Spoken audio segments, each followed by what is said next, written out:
আপনার ইবাদত সম্পর্কে জেনে আমরা ঠিকই তিনজন বলেছি। দয়ার রাসূল বললেন, সাহাবীরে আমি আল্লাহর নবী, আমি আল্লাহর রাসূল, আল্লাহকে যতক্ষণ দেখে আমি ভয় করি বাবারে, আল্লাহকে দেখে যতক্ষণ ডরাই, তোমরা অতক্ষণ ডরাও না, তোমরা অতক্ষণ ভয় করতে পারো না। আমি নবী তোমাদেরকে বলি আমি আল্লাহর রাসূল, আমি আল্লাহর হাবিব। তোমরা বলছো আমি বিয়ে করব না, বিয়ে করব না। ওরে আমার সাহাবী তোমরা শুনে নাও, আমি নবী, আমার 11টা স্ত্রী বাড়িতে রে, একের পরে এক 11 জন আমার স্ত্রী বাড়িতে আছে। আমি নবী, আমি কখনো রাতের বেলাতে তাহাজ্জুদের নামাজ আমি পড়ি, আর কখনো কখনো আমি রাতের বেলাতে আমি বিবির কাছে যাই, আমি বিবির হকটা আদায় করে বিবির সাথে আমি মজা করি, বিবির সাথে আমি গল্প করি, বিবির সাথে আমি আনন্দিত করি। আরে আমার সাহাবে শুনে নাও, আমি আল্লাহর নবী, আমি কখনো কখনো মাঝে মাঝে আমি নফল রোজা রাখি, আর কখনো কখনো আমি রোজারে ছেড়ে দিই। আল্লাহ রাসূল বললেন, সাহাবীরে যদি তোমরা আমার উম্মত হও আর আমার কথা মতো আমার তারিখা মতো জীবনটা না কাটো, রাসূল 1400 বছর আগে এলান করে দিলেন, সাহাবীরে ফামান রাগিবা আন সুন্নতি ফালাইসা মিন্নি। আমি নবী যতটুক করতে বলেছি, আমি নবী যা করতে বলেছি ততটুক যদি তোমরা করো তাহলে আমার উম্মত হয়ে থাকবে, আর আমার কথা থেকে তোমরা যদি বাড়াবাড়ি করো তাহলে শুনে নাও, শুনে নাও, ফালাইসা মিন্নি, তোমরা আমার উম্মত থেকে বাদ হয়ে যাবে, তোমরা কখনো আমার উম্মত হইতে পারো না। নারে তাকবীর। তাহলে এই হাদিস থেকে বুঝলাম কি, যে আল্লাহ রাসূল সাল্লাল্লাহু আলাইহি ওয়াসাল্লাম যেইভাবে যতটুকু করতে বলেছেন অতটুকুই আমাকে করতে হবে, ওর থেকে বেশি করলে আমরা পাপী গুনাহগার হয়ে যাব। এক নম্বর হাদিস হয়ে গেল। ভাই আমার অনেক হাদিস আছে, টাইম একবারে খুব চট চট চট করে বাড়াইছে, বাস আর এক দুটো হাদিস বলবো আপনাদের সামনে, যে আল্লাহ রাসূল সাল্লাল্লাহু আলাইহি ওয়াসাল্লামের কথা শুনে সাহাবায়ে কেরাম নর হোক কিংবা মহিলা হোক কিভাবে কথা শুনেছেন তারা শুনেন। বুখারী শরীফের হাদিস। আপনাদের এলাকাতে মা খালারা ঈদ বকরীদের নামাজ আপনাদের সাথে ঈদগাহের ময়দানে পড়েন না মসজিদে মসজিদে? জোরে বলেন, মসজিদে মসজিদে পড়েন না ঈদগাহের ময়দানে? জি, ব্যবস্থা করতে হবে ভাই, ঈদগাহে পড়িতে যেতে হবে। বুখারী মুসলিমের হাদিস, আল্লাহ নবী সাল্লাল্লাহু আলাইহি ওয়াসাল্লাম ঈদ কিংবা বকরীদের নামাজ পড়ার জন্য ঈদগাহের মাঠে গেছেন। এবার নবীজি নামাজের পর খুতবা চালু করলেন। আজকে মাইক বাজছে, কত দূর আওয়াজ যায়, কিন্তু রাসূলের যুগে মাইক ছিল না। নবীজি মুখে খুতবা শুরু করলেন, পিছন দিকে মহিলার দল, পিছন দিকে মহিলাদের কাতার, ওদের কাছে নবীজির আওয়াজ পৌঁছে না। এই মায়েরা খালারা হাদিসটা ভালো করে শুনেন। এইবারে নবীজি কাতার চিরে চিরে চিরে বেলালকে বলছেন, বেলাল চলো ওই মহিলাদেরকে কিছু শোনাইতে হবে। এবার কাতার চিরে চিরে নবীজি চলে গেলেন। যাওয়ার পর মা খালাদেরকে ওই ঈদগাহের ময়দানে স্পেশাল ওয়াজ শুরু করে দিলেন। কি? ইয়া মা'শারান নিসাই তাসাদ্দাকনা ফাইন্নী উরিতুকুন্না আকসারা খালিন নার। আল্লাহর নবী ওয়াজ শুরু করে দিলেন, ও মহিলার দলেরা তোমরা দান করো, তোমরা সাদকা করো, তোমরা খায়রাত করো। নবীজি এলান করে দিলেন, কেন না আমি নবীজি যেই দিন আমি মিরাজে গিয়েছিলাম আল্লাহ রাব্বুল আলামিন আমাকে বললেন, নবীজি আমি আল্লাহ কেমন করে জান্নাত তৈরি করেছি, জান জান একটু আমার জান্নাত দেখে এসেন। নবীজি বললেন, সুবহানাল্লাহ, আমি জান্নাত ঘুরে ঘুরে ঘুরে ঘুরে দেখলাম। তারপর আল্লাহ তাবারক ওয়া তাআলা বললেন, নবীজি আপনার উম্মতের জন্য, আপনার পাপে গুনাহগার উম্মতের জন্য আমি জাহান্নাম কেমন করে তৈরি করেছি, জান একটু জাহান্নাম দেখলেন। এই আমার মায়েরা খালারা শুনে নেন, দয়ার নবী বলেন, আমি জাহান্নাম দেখতে গেলাম, জাহান্নামে যেমন নজর করলাম, ওরে সুবহানাল্লাহ, জাহান্নামের মধ্যে দেখলাম শুধু মহিলা আর মহিলা, নারী আর নারী জাহান্নামে পড়ে পড়ে কাঁদছে আর কত চিৎকার করছে, আল্লাহ বাঁচাও, আল্লাহ বাঁচাও, মা মরে গেলাম, মা মরে গেলাম। আল্লাহ এরকম কষ্ট আর সহ্য হয় না। মহিলাদেরকে নবীজি বললেন, মহিলারে আমি তোমাদেরকে জাহান্নামের আগুনে বেছে বেছে করে দেখলাম। তাই রাসূল বললেন, তোমরা দান করো, তোমরা সাদকা করো, তোমরা খায়রাত করো। তোমরা যদি দান করো রে মহিলা, আল্লাহ তাবারক ওয়া তাআলা তোমাদেরকে জাহান্নামের আগুন থেকে বাঁচিয়ে নেবেন। ঈদগাহের ময়দানে ওয়াজ শুরু করলেন, মহিলা তোমরা দান করো, তোমাদেরকে জাহান্নামের আগুনে দেখলাম। এই ওয়াজটা শোনা পর ওয়াবে মা ইয়া রাসূলুল্লাহ, মহিলারা প্রশ্ন করে দিলেন, ইয়া রাসূলুল্লাহ, আল্লাহর নবী গো, আপনি বললেন মহিলা তোমরা দান করো, তোমরা সাদকা করো, কারণ তোমাদেরকে জাহান্নামের আগুনে আমি দেখলাম। আল্লাহ নবী গো একটু দয়া করে বলেন মহিলারা কোন এমন পাপ করে, মহিলারা কোন এমন গুনাহ করে, মহিলাদেরতে কোন এমন ভুল হয়ে যায় গো দয়ার নবী, সেই গুনার কারণে পাপের কারণে রব্বুল আমিন জাহান্নামে তারাকে দিয়েছেন, সেই জাহান্নামের আগুনে পুড়ে পুড়ে কান্দে। নবী গো মহিলারা কোন এমন পাপ করে গুনাহ করে? দয়ার রাসূল বলেন মহিলা মাত্র তোমাদের দ্বারাতে দুটা করে গুনাহ হয়ে যায়, মাত্র তোমাদের দ্বারাতে দুটা করে ভুল হয়ে যায়, সেই দুটা গুনার কারণে আমি নবী দেখলাম তোমরা জাহান্নামের আগুনে পুড়ে পুড়ে কান্দো। এক নম্বর গুনাহ রাসূল বললেন তুকসুরুনাল্লাহ আনা, মা খালারা বেশি বেশি করে লানতান করে। আর দুই নম্বর গুনাহ রাসূল বললেন ওয়া তাকফুরনাল আশির, নিজের স্বামীর মালের নাশুকরি করে। লানতান কাকে বলে জানেন? লানতান বলে এই যে আমার কোন মা খালা দাদি নানি, সুবহানাল্লাহ, এই যে আজকে জালসা হয়েছে মনে করলেন, হঠাৎ যদি বৃষ্টি শুরু হয়ে যায় কি বলবেন? লিপাটি লাগা ম্যাগ, এতদিন ম্যাগ ঘন্টা হলো না, আর আজকে এত সুদ কামে নেকির কামে বসতে গিয়ে ম্যাগ দিলে আর দিয়ে সব কাদা করে দিলে। এটা হলো কি? লানতান। আমার কোন মা খালা দাদি নানি হয়তো খেতে বসেছে আর চেরাক জ্বলছে, বাতাস এলো চেরাকটাকে নিমিয়ে দিলে, বাতাসকে গাল দিয়ে দিলে, লিপাটি লাগা বাতাস, এই সময়খানে কি তুই বইতে পেয়েছিল, আসতে পেরেছিলি, চেরাকটা নিমিয়ে গেল রে। সুবহানাল্লাহ। আল্লাহ রাসূল বলেছেন উম্মত রে লা তাসুবুদ্দাহার, খবরদার তোমরা জামানাকে গালি দিও না। আল্লাহ বলেন আনা দাহরুন, আমি হলাম জামানা। আল্লাহ বলেন বান্দারে আমার বিনা অর্ডারে বিনা আদেশে গাছের একটা পাতা পর্যন্ত হিলে না। তাই আল্লাহ বলেন বান্দা তোমরা যদি মেঘকে গালি দাও আমাকে গালি দাও হলো, তোমরা যদি রোদকে গালি দাও আমাকে গালি দাও হলো, তোমরা যদি বাতাসকে গালি দাও আমাকে গালি দাও হলো, তোমরা যদি গরম ঠান্ডাকে গালি দাও আমাকে গালি দাও হলো। আল্লাহ বলেন খবরদার খবরদার তোমরা জামানাকে গালি দিও না। এক নম্বর গুনাহ হলো। দুই নম্বর গুনাহ কি করে? ওয়া তাকফুরনাল আশির, নিজের স্বামীর মালের নাশুকরি করে। স্বামীর মালের নাশুকরি কি জানেন? আজ জালসা শুনে বাড়ি যাবেন মনে করেন, আর আপনার স্ত্রী যদি আপনাকে বলে যে আব্দুল্লাহর মা জালসা শুনে যখন বাড়িতে আসবে তখন 1 কেজি জিলাপি গালা নিয়ে আসিও। এবার আপনার হয়তো পকেটে টাকা নাই বা আপনি ভুলে গেছেন, আপনি জিলাপি নিয়ে যাননি বাড়িতে।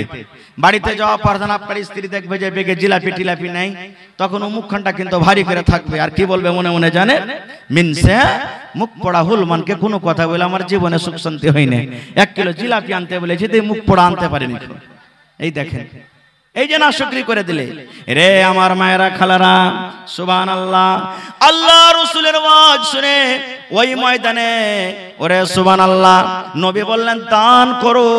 দান করতে গেলে আল্লাহ তোমাদেরকে জাহান্নামের আগুন থেকে বাঁচিয়ে নেবেন। হযরত বেলাল বলেন আমি তলিয়া বিছিয়ে দিলাম, আমি গামছা বিছিয়ে দিলাম। এবার মহিলারা উঠে উঠে কে গলা থেকে হার খুলে দিয়ে দিলেন, কে নাক থেকে নাকমণি খুলে দিয়ে দিলেন, কে কান থেকে কানের বালি দিয়ে দিলেন, কে হাত থেকে বাজু খুলে দিয়ে দিলেন, কে পা থেকে পায়েল খুলে দিয়ে দিলেন। সুবহানাল্লাহ। যার কাছে টাকা ছিল টাকা দিলেন, যার কাছে টাকা ছিল না গয়না ঘাটে ছিল খুলে খুলে সব আল্লাহর নবীর সামনে দান করে দিলেন। আল্লাহুস সামাদ। এই দেখেন ওয়াজ করতে করতে একজন আমার খালা কোন আল্লাহর বান্দি হাতের চাঁদির বালা আর গলার এখানটা হার দিয়ে পাঠিয়ে দিয়েছেন। সুবহানাল্লাহ। আমি আর একটা হাদিস আপনাদের সামনে বলি। এই পৃথিবীতে জমিনের উপরে সবথেকে আল্লাহ তাবারক ওয়া তাআলার নিকটে কোন ঘরটা বেশি ভালো বলেন তো? আল্লাহ তাবারক ওয়া তাআলার নিকটে সবথেকে কোন ঘরটা বেশি ভালো? আরো জোরে বলেন, কোন ঘরটাকে আল্লাহ পছন্দ করেন? আহা, এবার বলবেন হাজী মাওলানা মসজিদ যদি বানাই তো কি পাবো? আমার কথা নাই রে বন্ধু। আল্লাহ রাসূল বলেছেন মান বানা লিল্লাহি মসজিদান বানাল্লাহু লাহু বাইতান ফিল জান্নাহ। আল্লাহ রাসূল বলেছেন উম্মত রে, তোমরা যদি আল্লাহ তাবারাক ওয়া তাআলার ইবাদতখানা বানাও, আল্লাহর জন্য যদি একটা ঘর বানিয়ে দাও, যে ঘরে তোমরা ইবাদত করবে, যে ঘরে আল্লাহর ইবাদত হবে, যে ঘরে আল্লাহর পূজা হবে, আল্লাহ তাবারাক ওয়া তাআলা তোমার জন্য জান্নাতের ভিতরে একখান ঘর বানিয়ে দেবেন।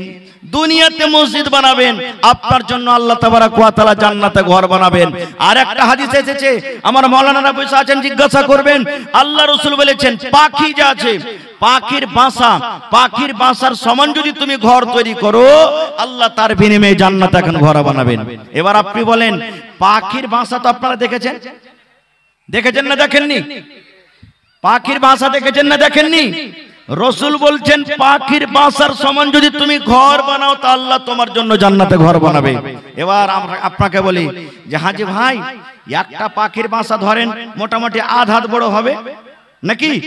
এবার আধ হাত জায়গাতে কি কোনো লোক দাঁড় করে নামাজ পড়তে পারবে? আধ হাত জায়গাতে ছাদ হবে, বৃষ্টি হলে পানি বাঁচবে? হ্যাঁ না বলেন, বাঁচবে না। তাহলে কেমন কথা হলো? আল্লাহ রাসূল সাল্লাল্লাহু আলাইহি ওয়াসাল্লাম, সাহাবায়ে কেরাম, মুহাদ্দিসিনে কেরাম এর যেটা মানে তাফসীর করেছেন, সেটা হলো কি যে ধরেন আজকে আপনার হাতিয়া দিয়ারাতে মসজিদ তৈরি হবে, 50 লাখ খরচ হবে মোটামুটি। এবার আপনি 1 লাখ টাকা দান করলেন, এবার 50 লাখ টাকাতে আপনি ওই জায়গাটাকে ভাগ করেন। ভাগ করতে করতে করতে দেখলেন আপনার 1 লাখ টাকাতে সিমেন্ট কিনা হলো, গিট্টি কিনা হলো, বালু কিনা হলো। এবার যদি এক জায়গাতে যদি ওইটাকে তৈরি করা হয়, তো মোটামুটি 1 হাত কিংবা আধ হাত আপনি জায়গা ভাগে পেলেন। আল্লাহ রাসূল বলেছেন এর মানে হলো উম্মত রে, 50 লাখ টাকা মসজিদে খরচ হবে।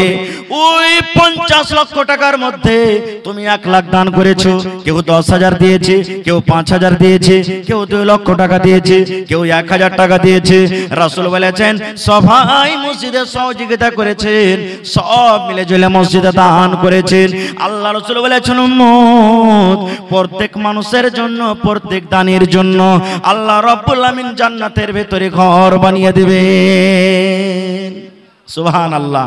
ভাই আমার, তবে দেখি আজকে জালসাতে আপনি 1 টাকা দিবেন তো আমি 1 টাকা নিব, তবে আজকে জালসাতে 10 টাকা দিবেন তো 10 টাকা নিব। কিন্তু তার আগে আমি একটা কথা বলতে চাই, কোন আল্লাহর বান্দা আজকে এই হাতিনা গ্রামে আছে যে 5 লাখ টাকা দিতে পারবেন একটা লোক? আমি হাতিনা গ্রামের নাম শুনেছি, অনেক নাম শুনেছি যারা দানি বেশি। আর আজ থেকে 2 বছর আগে আমি কবরস্থানে জালসা করতে এসেছিলাম হরিশপুর গ্রামে, আমার মাওলানা মুশতাক আহমদ নদভী সাহেবের গ্রামে। আর এই গ্রামে সুবহানাল্লাহ 27টা বেটা ছেলে যারা গিলাসের কারবার করে, এখন ছেড়ে দেশে গেছে আল্লাহ জানে, চলছে। 27 জন ছেলেরা মিলে 2 লক্ষ টাকা দান করেছিল ওখানে। আজকে দেখি কোন আল্লাহর বান্দা আছেন এই মাসেরই 17 তারিখে গড়বনালির থেকে 3-4 কিলোমিটার পশ্চিম দিকে খড়বাড়ি বলে একটা গ্রাম আছে, ওই গ্রামে 30 লক্ষ টাকা কালেকশন হয়েছে। সুবহানাল্লাহ। ওর মধ্যে একটা লোক 7,95,000 টাকা দান করেছে। একটা লোক, একজন লোক 4 লাখ টাকা দান করেছে, একটা মহিলা 1 লাখ টাকা দান করেছে। 50,000, 30,000, 20,000 থেকে গেল আনগিনত। তবে দেখি কোন আল্লাহর বান্দা আছেন আজকে এই মসজিদের জন্য 5 একদিন ঘুমাইবা তুমি কবরের মাঝার, মন ঘুমায় না রে ও ভাই, ঘুমায় না রে। নাম জপ মাওলার, একদিন ঘুমাইবা তুমি জিন্দাগির লাগিয়া, মন ঘুমায় না রে। একদিন ঘুমাইবা তুমি কবরের মাঝার, মন ঘুমায় না রে। ঘুম ঘুম করে রে মন, ঘুমের লাগিয়া, একদিন ঘুমাইবা তুমি জিন্দাগির লাগিয়া, মন ঘুমায় না রে। একদিন ঘুমাইবা তুমি কবরের মাঝার, মন ঘুমায় না রে। আল্লাহর যত নবী এলেন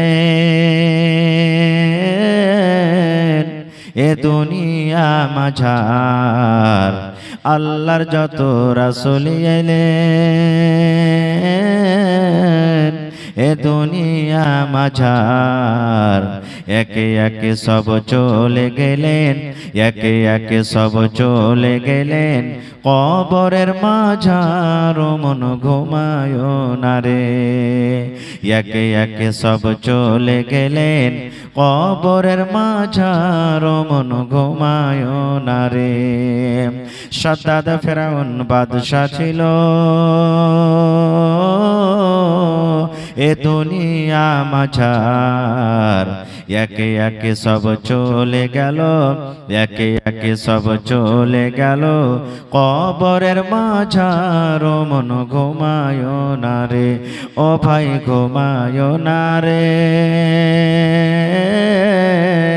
নাম জপ মাওলার, একদিন ঘুমাইবা তুমি কবরের মাঝার, মন ঘুমায় না রে। একদিন ঘুমাইবা তুমি জিন্দাগির লাগিয়া, মন ঘুমায় না রে। নারে তাকবীর, নারে তাকবীর। রবে ইসলাম হাতিয়া দিয়ারা বস্তি। আজকে জলসার যোগ্যতমায় শ্রদ্ধেয় সভাপতি সাহেব, উপস্থিত ওলামায়ে কেরাম, সামনে বসে থাকা ইসলাম দরদি, দিন দরদি ভাই ও বাবাজিরা, পর্দানাসীন মায়েরা এবং খালারা, সমস্ত তারিফ ও গুণগান সেই মহান আল্লাহ তাবারক ওয়া তাআলার জন্য, যে মহান আল্লাহ তাবারক ওয়া তাআলা আজকে আমাদেরকে নরম গরম বিছানাকে ত্যাগ করে এই হাতিয়া দিয়ারা জামে মসজিদের এই জালসার পিন্ডালের তলাতে একত্রিত হয়ে বসে কিছু বলার ও শোনার তৌফিক দিয়েছেন। তাই আমরা সে আল্লাহর প্রশংসা করি। সকলেই পড়েন আলহামদুলিল্লাহ, একটু জোর করে পড়েন আলহামদুলিল্লাহ। তারপর আমাদের শেষ নবী হযরত মুহাম্মদুর রাসূলুল্লাহ পড়েন সাল্লাল্লাহু আলাইহি সাল্লামের পর অগণন দারুদ শরীফ শান্তির দ্বারা বর্ষিত হোক, আমিন। আল্লাহুম্মা সাল্লি আলাইহি আল্লাহুম্মা বারিক আলাইহি। ভাই পাঙ্খাটাকে একটু এদিকে করেন, আর গোড়া থেকে ঘোরান। ভাই আমার, আজকে আপনাদের সামনে আমি খুব লম্বা ধরে ওয়াজ করব না, কারণ এই জালসার পিছনে দুটো উদ্দেশ্য আছে, একটা কিছু দেওয়ার, একটা কিছু আপনাদের কাছ থেকে নেওয়ার। সন্ধ্যে থেকে আপনারা শুনে চলে যাচ্ছেন, আর যতদূর যে পেরেছেন কিছু দান করেছেন। আমি দু তিনটা মাত্র হাদিসের কথা আপনাদের সামনে রাখবো ইনশাআল্লাহ। তারপর আমি দ্বিতীয় পয়েন্টের দিকে আপনাদের কাছে যাব। আল্লাহর কাছে দোয়া করি রব্বুল আলামিন আমি যা কিছু বলবো যেন সই হাদিস এবং কোরআন থেকে বলতে পারি, এবং তার প্রতি ছোট বড় সকলে যেন আমরা আমল করতে পারি, তার জন্য আল্লাহ আমাদেরকে তৌফিক দেন। পড়ুন আল্লাহুম্মা আমিন। ভাই আমার, আমি আপনাদের সর্বপ্রথম একটা প্রশ্ন করি কি আমরা যত লোক এখানে বসে আছি আমরা কোন নবীর উম্মত? একটু বলেন তো কথা আমার সাথে, একটু আমার সাথে কথা বলেন, আমরা কোন নবীর উম্মত? ভাই একটু আপনারা উঁচা করে বলেন আমরা কোন নবীর উম্মত? হায় আল্লাহ, মাইকের আওয়াজটা পৌঁছে না আপনাদের কাছে নাকি? এই কয়েকটা লোক বলছেন, একটু জোরে বলেন আমরা কোন নবীর উম্মত। মাশাআল্লাহ, এটা শেখা দরকার ভাই, কারণ আল্লাহ রাসূল বলেছেন কবরে তিনটা প্রশ্ন হবে, তার মধ্যে একটা হবে মান নাবিয়ুকা, তোমার নবীর নাম কি, তোমার রাসূলের নাম কি। আর এরকম যদি চুপচাপ হয়ে এখানে থাকেন আর উত্তর না যদি ফেরেশতারা শুনতে পায়, তাহলে কিন্তু ওখানে অবস্থা খুব খারাপ হবে, বুঝতে পারলেন তো? তা আমরা শেষ নবী মুহাম্মদ, বলেন মুহাম্মদ, মুহাম্মদ সাল্লাল্লাহু আলাইহি সাল্লামের উম্মত। একটা প্রশ্ন শিখে নিলেন, এই চ্যাংড়া পিলা যারা আছে যুবক ভাই শিখেলেন, যেদিন আপনাকে দেখতে যাবে হইতে পারে আপনাকে জিজ্ঞাসা করতে পারে যে হারে ভাই আমরা কোন নবীর উম্মত, বা আমাদের শেষ নবীর নাম কি বলেন তো, হইতে পারে আপনাকে প্রশ্ন করতে পারে। তো এই জিনিসটা শেখা দরকার। খারজা হোক, তা আমরা হলাম শেষ নবীর উম্মত। আল্লাহ তাবারক ওয়া তাআলা নবীর ব্যাপারে বলছেন, হে নবী আপনি দুনিয়ার মানুষকে বলে দেন যদি তোমরা আল্লাহ তাবারক ওয়া তাআলার নিকট হতে চাও, আল্লাহ তাবারক ওয়া তাআলার প্রিয় ভালোবাসা বান্দা হতে চাও, আমাকে প্যার দিয়েছেন, আমাকে মোহাব্বত দিয়েছেন, আমাকে ভালোবাসা দিয়েছেন। আপনার কোলে চড়ে আমি মানুষ হয়েছি, মায়ের দুধ পান করে আমি মানুষ হয়েছে। কিন্তু আব্বা গো, এখন আপনি মুসলমান হননি, এখন আপনি মুশরিক হয়ে আছেন। আর আপনি যে বিছানাতে বসতে যান সেটা কোনো যেন তেন লোক নয়, সেটা কোনো ছোট মানুষ নয়, সেটা হলেন আল্লাহ রাব্বুল আলামিনের শেষ নবী, শেষ পয়গম্বর নবী মুহাম্মদ সাল্লাল্লাহু আলাইহি সাল্লাম। আব্বা, আপনি কালেমা পড়েননি, আপনি এখনো মুশরিক হয়ে আছেন, তাই বলে আপনার জন্য আমি বিছানাটাকে আমি জমা করে নিলাম। এই বিছানাতে আপনি বসার হক রাখেন না, এই বিছানাতে বসতে গেলে আপনাকে কালেমা পড়ে মুসলমান হইতে হবে। সহিহ হাদিস।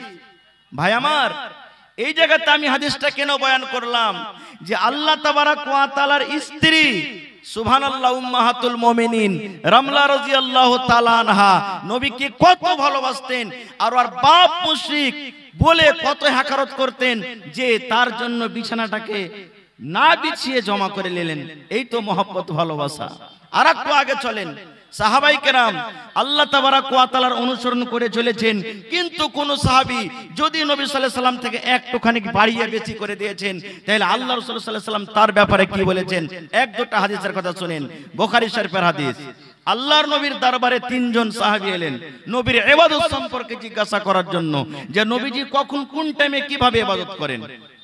যেই টাইমে তিনজন নবীর বাড়িতে ঢুকছেন ওই টাইমে নবীজি কিন্তু বাড়িতে নেই, হয়তো তাবলীগের কামে বা আরো কোনো দুনিয়াদারি কাজে বাড়ি থেকে বাইরে আছেন। মা আয়েশা রাদিয়াল্লাহু তাআলা আনহা আল্লাহ নবীর স্ত্রী বাড়িতে আছেন। এইবারে তিনজন সাহাবী এসে বলছেন আসসালামু আলাইকুম। ওয়া আলাইকুম আসসালাম ওয়া রাহমাতুল্লাহ। তিনজন সাহাবী বলছেন যে আল্লাহ রাসূল বাড়িতে নেই। তো মা আয়েশা আল্লাহ নবীর স্ত্রী বলছেন যে না, নবীজি এখন এই টাইমে বাড়িতে নাই, কোথাও ঘুরতে গেছেন বা তাবলীগ দাওয়াতের কাজে চলে গেছেন। তো মা আয়েশা বলছেন যে কি ব্যাপার, কি কাজ আছে তোমাদের, বলো। তো তিনজন সাহাবী বলছেন যে একটু নবীকে, নবীর ইবাদত সম্পর্কে আমরা জানতে এসেছিলাম, যে নবীজি কোন টাইমে কোন সময়তে ইবাদত করছেন ওইভাবে আমরাও করব। তো মা আয়েশা রাদিয়াল্লাহু তাআলা আনহা আল্লাহর নবী যখন যে টাইমে যেভাবে ইবাদত করতেন এ টু জেড সব বলে দিলেন। তিনজন সাহাবী যখন নবীর ব্যাপারে শুনলেন যে নবী এই টাইমে নামাজ পড়েন, এই টাইমে রোজা রাখেন, এই টাইমে এই করেন, ওই টাইমে ওই করেন, ওই টাইমে এই করেন, তো ওই তিনজন সাহাবীকে শুনে খুব কম মনে হলো। আর তারা মা আয়েশার সামনে কি বলছেন জানেন? আল্লাহর নবী, আল্লাহ তাবারাক ওয়া তাআলা আগে করো গুনাহ মাফ করে দিয়েছেন, পরে করো গুনাহ মাফ করে দিয়েছেন, নবী অল্প করতে গেলেও চলবে, আমরা গুনাহগার পাপী, আমাদেরকে বেশি না করলে কিন্তু হবে না খুব। তখন তিনজনে আপসের মধ্যে কথা বলছে, কি কথা জানেন? আর মা আয়েশা শুনছেন। তিনজনের মধ্যে একজন সাহাবী কসম খেয়ে বলছেন, ও আমার ভাইরা শুনে নেন, তিনজনের মধ্যে একজন কসম খেয়ে বলছেন, আল্লাহর কসম করে বলি, আমি জীবনে কোনোদিন রাতের বেলাতে আমি ঘুমাবো না, রাতের বেলাতে সারা জীবন তাহাজ্জুদের নামাজ পড়ে পড়ে আমি নিজের জীবনটাকে কাটিয়ে দেব। একজন কসম খেয়ে নিলেন। আর একজন কসম খেয়ে বলছেন, আমি আল্লাহর কসম করে বলি ভাই রে, আমি জীবনে কোনোদিন রোজা ছাড়বো না, আমি 1 মাস রমজান মাসে রোজা রাখবো, 1 মাস রমজানের পর আরো যে 11 মাস মধ্যখানে আছে আমি নফল রোজা চালিয়ে যাব, নফল রোজা চালিয়ে যাব, জীবনে কোনোদিন আমি রোজা ছাড়বো না, আমি 12 মাস রোজা চালিয়ে যাব, রোজা চালিয়ে যাব। আর একজন বলছেন, আমি আল্লাহর কসম করে বলি, আমি জীবনে কোনোদিন বিয়ে করব না, আমি কোনোদিন কোনো মেয়েকে বিয়ে করব না, আমি কুঁয়ারা হয়ে নিজের জীবনটাকে কাটবো। কারণ যদি আমি বিয়ে করি আমার সংসার বেড়ে যাবে, আমার ছেলে হবে, আমার মেয়ে হবে, ওই ছেলের জন্য আমাকে খাটতে যেতে হবে, ওই মেয়ের জন্য আমাকে খাটতে যেতে হবে। আমি দুনিয়ার ঝামেলাতে আমি পড়তে চাই না, আমি জীবনে কোনোদিন বিয়ে করব না, জীবনে কোনোদিন বিয়ে করব না, আমি কুঁয়ারা হয়ে নিজের জীবনটাকে সারা জীবন আমি কাটিয়ে দেব। কয়জন কসম খাইলেন? একজন জীবনে কোনোদিন রোজা ছাড়বো না। একজন কসম খাইছেন জীবনে কোনোদিন রাতে ঘুমাবো না, সারা জীবন তাহাজ্জুদ নামাজ পড়বো। আর একজন কসম খেলেন কি, আমি কোনোদিন জীবনে বিয়ে করব না। খো সুবহানাল্লাহ। এবার তিনজনে কথাবার্তা বলে হাঁটতে শুরু করেছেন বাড়ির দিকে। ইতিমধ্যে নবীজি বাড়িতে ঢুকছেন। বাড়িতে ঢোকা পর মায়েশা রাদিয়াল্লাহু তাআলা আনহা আল্লাহ রাসূলের স্ত্রী তখন বলছেন, নবীজি আর কি জানেন আপনি? তো রাসূল বলছেন কি হয়েছে? বলছে এই যে দেখেন তিনজন সাহাবী, ওরা এরকম এরকম কথা বলে গেল, তিনজনে তিন প্রকারের কথা বলে গেল, আপনার ইবাদত সম্পর্কে জানতে এসেছিল। আমি বললাম তো ওরা অল্প মনে হলো, কম মনে হলো, তাই বলে ওরা এরকম এরকম কসম খেয়ে গেল। এবার রাসূল তখন পিছনে গিয়ে বলছেন, হায় আমার সাহাবীরা, এই শোনো, দাঁড়াও দাঁড়াও। এবার দাঁড়িয়ে গেলেন। রে আমার মায়েরা, খালারা, ভাইয়েরা, শুনেন, তাদের তিনজনের কথা শুনে আমার নবীর চোখ দুটা লাল হয়ে গেল। এমন ভাবে লাল হয়ে গেল বন্ধুরে, রাগে গোসাতে নবী আমার রেগে গেলেন। তারপরে রাসূল তিনজনকে বলছেন, রে আমার সাহাবীরা, তোমরা কে তিনজনে এরকম ভাবে কসম খেয়েছো যে জীবনে কোনোদিন রোজা ছাড়বো না, জীবনে কোনোদিন রাতের বেলা ঘুমানো তাহাজ্জুদ নামাজ পড়ে আমরা রাত কাটাবো। আর একজনা কসম খেয়েছো জীবনে কোনোদিন বিয়ে করব না, এরকম কথা নাকি তোমরা বলেছো? তিনজন সাহাবী বলছেন, ইয়া রাসূলুল্লাহ, ইয়া হাবিবাল্লাহ, আল্লাহর নবী গো, আমরা আপসের মধ্যে আপনার ইবাদত সম্পর্কে জেনে আমরা ঠিকই তিনজন বলেছি। দয়ার রাসূল বললেন, সাহাবীরে, আমি আল্লাহর নবী, আমি আল্লাহর রাসূল, আল্লাহকে যতক্ষণই দেখে আমি ভয় করি বাবারে, আল্লাহকে দেখে যতক্ষণই ডরাই, তোমরা অতক্ষণই ডরাও না, তোমরা অতক্ষণই ভয় করতে পারো না। আমি নবী তোমাদেরকে বলি, আমি আল্লাহর রাসূল, আমি আল্লাহর হাবিব, তোমরা বলছো আমি বিয়ে করব না, বিয়ে করব না। ওরে আমার সাহাবী, তোমরা শুনে নাও, আমি নবী, আমার 11টা স্ত্রী বাড়িতে রে, একের পরে এক 11 জন আমার স্ত্রী বাড়িতে আছেন। আমি নবী, আমি কখনো রাতের বেলাতে তাহাজ্জুদের নামাজ আমি পড়ি, আর কখনো কখনো আমি রাতের বেলাতে আমি বিবির কাজে যাই, আমি বিবির হকটা আদায় করে বিবির সাথে আমি মজা করে, বিবির সাথে আমি গল্প করে, বিবির সাথে আমি আনন্দিত করি। আরে আমার সাহাবে শুনে নাও, আমি আল্লাহর নবী, আমি কখনো কখনো মাঝে মাঝে আমি নফল রোজা রাখি, আর কখনো কখনো আমি রোজারে ছেড়ে দিই।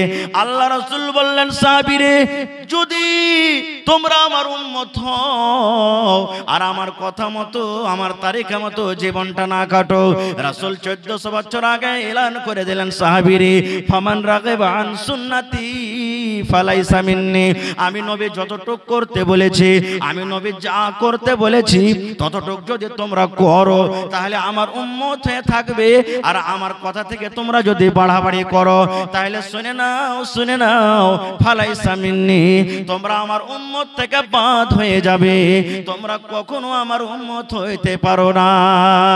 নারে তাকবীর।